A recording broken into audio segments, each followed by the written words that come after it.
Grimorio, el lugar donde convergen la ciencia, la magia y el misterio. Yo soy Laura Quijano y hoy nos preguntamos si la magia y la ciencia siempre fueron lo que consideramos que son hoy. Pues aparentemente podríamos decir que sí. Magia siempre ha estado asociada a lo sobrenatural, lo insólito, lo maravilloso, lo fantástico, lo oculto, lo extraordinario, pero también a la ilusión, al engaño. Ha estado asociada con prácticas como la brujería, la hechicería, la negromancia. Todas esas cosas están en la mente de las personas cuando hablamos de magia. También hablamos de encantamiento, de atractivo, de fascinación. En cambio, la ciencia ha estado siempre asociada al conocimiento, a la verdad, a la objetividad, a lo real, a lo sólidamente confiable, a lo que podemos tener como la realidad. Y de hecho, así son definidas en la actualidad. Una es definida como el arte de producir efectos extraordinarios a través de la invocación de entes sobrenaturales o la utilización de palabras u objetos especiales. Mientras que la otra es un conjunto de prácticas y conocimientos obtenidos de la observación y de la experimentación y que son tenidos como fiables. Así son definidas en la actualidad. ¿Cómo eran tenidas en el pasado? Pues magia viene de muy antigua, viene de una palabra del latín magia, que a su vez venía de mageia, en el griego antiguo, que significaba cualidad de lo sobrenatural. Esa a su vez estaba fundada en una palabra persa, magus, que designaba al miembro de una casta sacerdotal erudita, los cuales tenían la característica de que, se supone, eran capaces de producir resultados extraordinarios por sus grandes conocimientos sobre lo desconocido, lo invisible, también que tenían dotes adivinatorias, eran astrólogos de hecho, podían ver en las estrellas los eventos, etc. Eso era lo que se suponía que eran los magos. Y también encontramos otras referencias, por ejemplo en el sánscrito, donde maya significaba ilusión o engaño, también hechizo. En cambio, ciencia viene de una palabra latina que significa scientia, que significa conocimiento. Conocimiento viene del verbo scire o esquire, que significa saber. De hecho, hay ciertas asociaciones con otras palabras como conciencia, como consciente, etcétera, de las cuales podemos hablar en otra ocasión, pero es muy interesante porque tiene que ver con el conocimiento del todo o el conocimiento de la realidad. Y de hecho, en la antigüedad, los griegos practicaban la ciencia, hacían observaciones y obtenían datos que iban recogiendo en sus disertaciones. Mientras que los magos también hacían sus prácticas y trabajaban con lo sobrenatural. Entonces tenemos aquí algo muy importante. La magia tenía como objetivo obtener resultados. Era una práctica, era un arte. En cambio, la ciencia no tenía un objetivo de esa forma. La ciencia lo que quería era reunir el conocimiento que explicara la realidad, que explicara los fenómenos.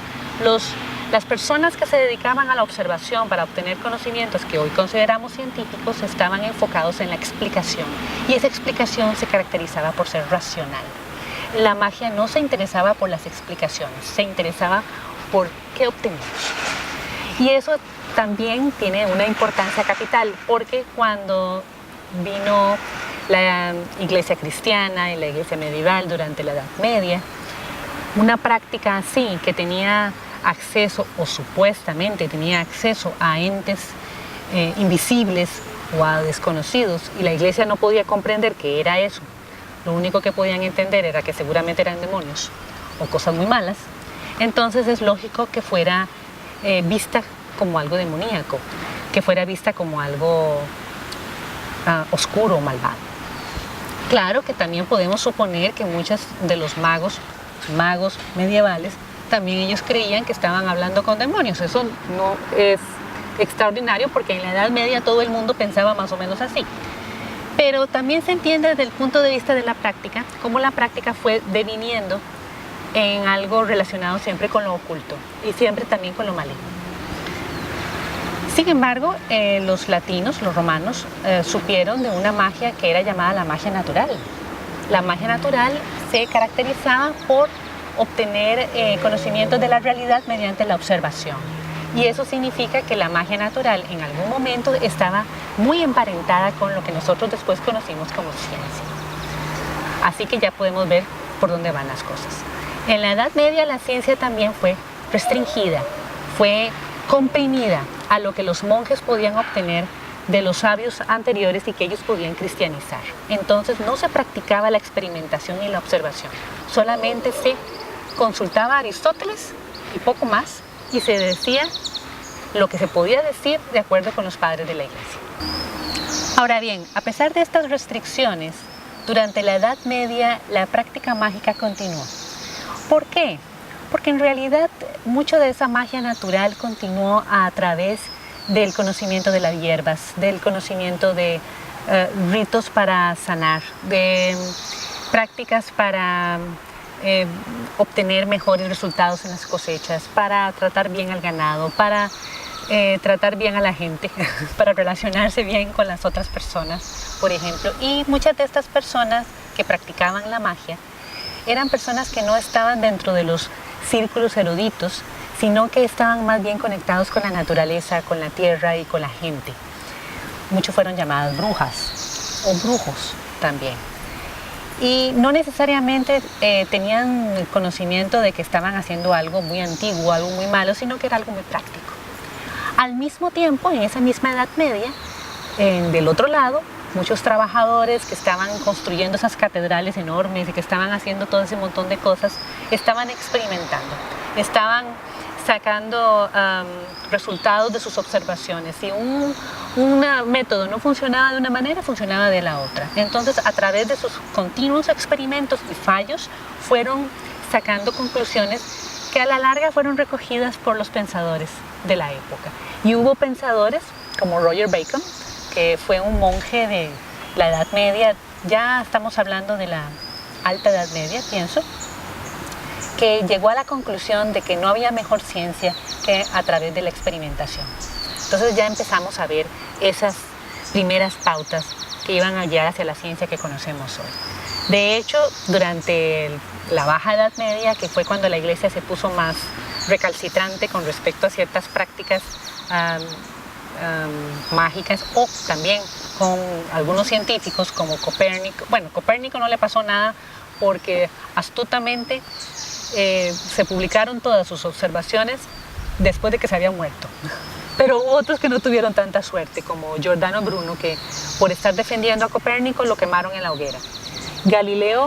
A Galileo lo obligaron a retractarse.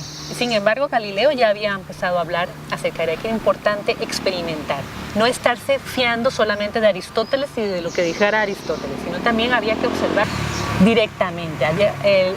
Galileo fue uno de los precursores del método científico desde ese punto de vista. Después, Francis Bacon fue uno de los pioneros, de los que dijo que la mejor manera de hacer ciencia era a través del método científico, el método científico inductivo, que era a partir de los datos que daba la experiencia, la comprobación o la experimentación para poder establecer el conocimiento que estaban buscando. Entonces ya vemos que la gente comenzó a salirse del esquema escolástico que había impuesto la Iglesia medieval y llegamos a la Edad Moderna con Descartes y los racionalistas, cuando ellos dijeron que la razón lo podía todo, que a través de un método riguroso se podía llegar a la verdad y que todas las cosas que tenían que ver con el alma eran cuestión de la religión y lo que tenía que ver con la razón y la experimentación era propiedad de la ciencia. Y entonces la ciencia moderna comenzó a nacer en el siglo XVII, se consolidó con Newton y sus Principia Mathematica en el siglo XVIII, que fue una revolución hermosa, pero hasta cierto punto que tuvo sus otras consecuencias. Y esto no tuvo más camino que hacia el siglo XIX, cuando las ciencias experimentales, cuando la ciencia moderna se consolidó. Y ahí nació la física, y nació la astronomía y todas esas otras ciencias que conocemos hoy. La iglesia estaba más tranquila con la ciencia porque, como los científicos, bueno, los racionalistas, los filósofos habían dicho que todos los asuntos del alma y de lo invisible y de lo desconocido le pertenecía a la religión, entonces dejaron quietos a los que se dedicaban a la ciencia. Bueno, más o menos quietos, porque cuando salió Darwin en el siglo XIX no les gustó mucho lo que dijo, pero bueno, eso es otra historia de la que podemos hablar en otra ocasión. Con respecto a la magia, sí siguió habiendo problemas, porque los magos seguían con la tradición de intentar entrar en lo desconocido, en lo invisible, en esa parte que los científicos habían renunciado a explorar, al menos en ese tiempo. Entonces estaban metiéndose directamente con el campo de los religiosos y entonces siguieron siendo perseguidos, siguieron siendo reprimidos. Ahora bien, la magia siguió siendo una práctica. Y como práctica tuvo sus derivaciones que llegaron a la ciencia. Por ejemplo, de la alquimia vino la química, de la astrología, la astronomía. Entonces, siempre hubo esa conexión pequeña, pero estuvo. Aunque en el siglo XIX se separaron porque la magia fue realmente confinada a lo fantástico, ilusorio e irreal, y la ciencia se consolidó como lo real y objetivo, en el siglo XX vimos un renacer de la conexión. Porque en el siglo XX la ciencia comenzó a retornar hacia lo desconocido también. Comenzó a ver que había otras áreas de la realidad que no estaba explicando y que tenía que explicar. Y eran las áreas en las que la magia se había desenvuelto durante milenios, o tal vez durante siglos. ¿Quién lo sabe? El asunto es que la ciencia comenzó a hacerse unas preguntas tales que hoy, en el día de hoy, están tratando de responder de la misma forma que en su momento los magos habían tratado de adivinar. ¿Qué es la conciencia? ¿Qué es la energía que nos atraviesa? ¿Qué? ¿Esta es la realidad? ¿Hay un solo método? Pues la ciencia ha descubierto que hay otros muchos métodos, no solamente el que inventaron en el siglo XVIII, sino también otros más que son distintos, hay diferentes canales. La ciencia se está adentrando cada día más hacia el misterio. Y la magia está saliendo de esa aureola de todo tengo que ser en lo oculto y en lo demoníaco, nada más alejado de la realidad de la práctica mágica hoy en día. No estoy hablando de los magos ilusionistas, que son toda otra corriente, sino de la magia tradicional. Entonces tenemos que hoy en día magia y ciencia están convergiendo hacia el misterio, hacia lo desconocido, a tratar de explicar y a tratar de obtener resultados. Espero que les haya gustado este programa. Si tienen comentarios o preguntas pueden dejarlas en los comentarios del programa. No olviden darle me gusta y de suscribirse si no se han suscrito. Nos vemos en otro programa.